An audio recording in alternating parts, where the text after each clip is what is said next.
Happiness through curiosity on TRS Clips. This is such a wide and thick topic. I actually don't know where to begin. So let's begin with a pop culture angle, which is Kantara. Right.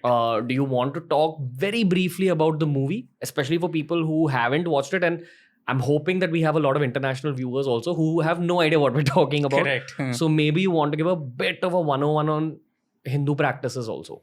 Panjurli, let's talk about Panjurli. Panjurli is the main deity which is depicted in the movie.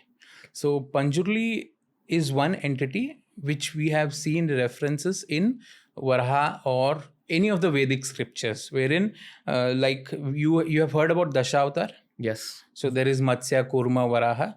So during the Varaha avatar, Varaha takes the earth on its teeth or the horns. Varaha basically means a white boar. Shweta Varaha means white boar. So he lifts the earth from the ocean and with his two teeth. So once he lifts, he starts sweating. And that sweat starts to drop in the southwestern region of India. So Nairutya, southwest.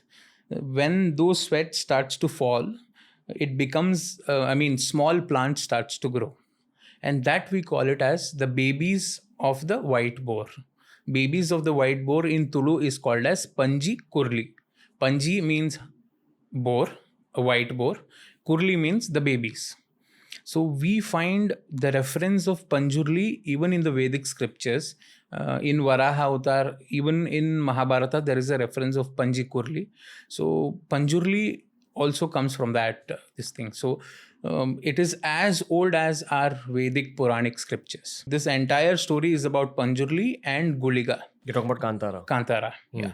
So Panjurli is the soft, motherly guide who treats people of South Canara as their foster children. So he's very peaceful. He's only looking after the security of the people. Guliga, on the other end, wherein at the very climax, he turns himself into a dark guy with a dark complexion and he starts eating during the climax. He's Guliga. Guliga is there for the protection of the people in his fiercest form. He's very ferocious and we call him as the Kshetrapala. Kshetrapala is something happened to me or to my property. That is when I invoke Guliga. A protector deity. To protect or to kill my enemy. So that is what has happened. See, the villagers in that movie are very novice, very innocent. They don't know about the cunning character of that villain in that movie. So he tries to gallop the entire property of the village. That is when Guliga comes into the picture.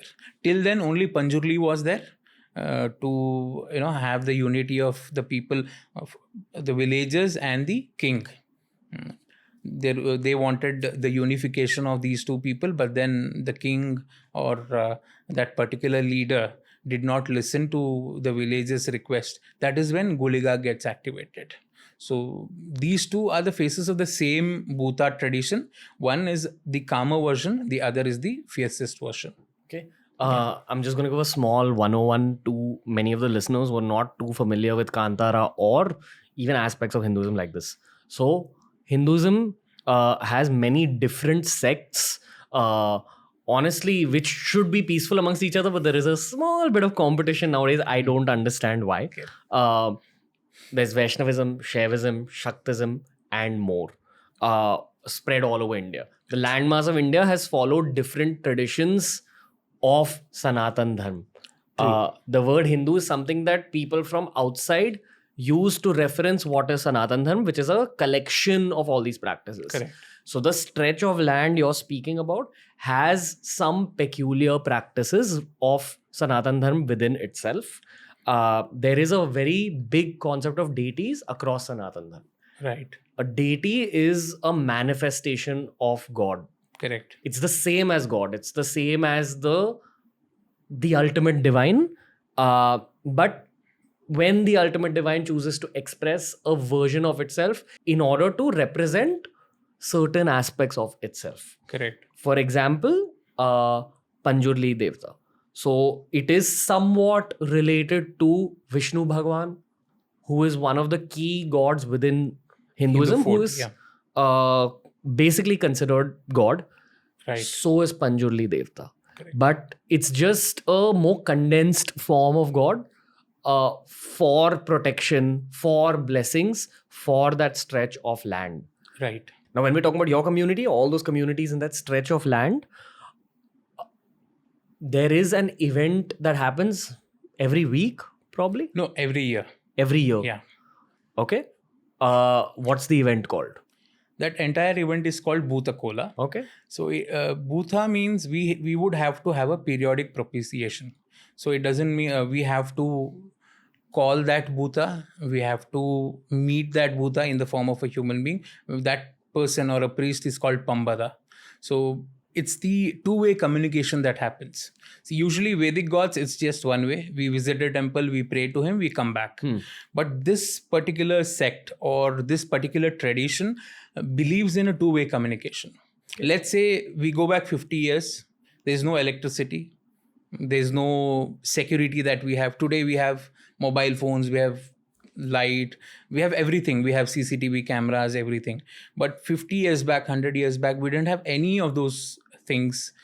And Mangalore and that entire belt is totally, it's an evergreen forest. So if you just stand out of your house, it's filled with darkness. So let's say it's after 6 o'clock till the early morning, there's nothing but darkness. So that is when you fear. That is when you have to rely on somebody to protect you. Okay. That is when the relevance of these Bhuta Radhane, these sect of gods come into the picture. Yeah. You know, there are limitations of the English language, which is why I'm struggling to explain this concept in English. Right. But maybe for Abrahamic religions, the way they have farishte or angels, this could be a parallel of that. Of course, when you say that to Rajarshi Nandi and advanced level Tantra practitioners, they might say that, no, this is not angels. This is literally God in a condensed form. Right.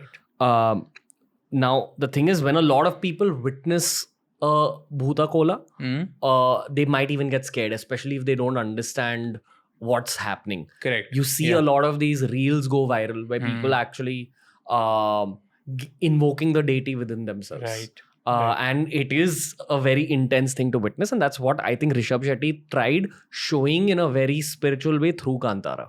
So if you enjoyed this video, subscribe to TRS Clips for more.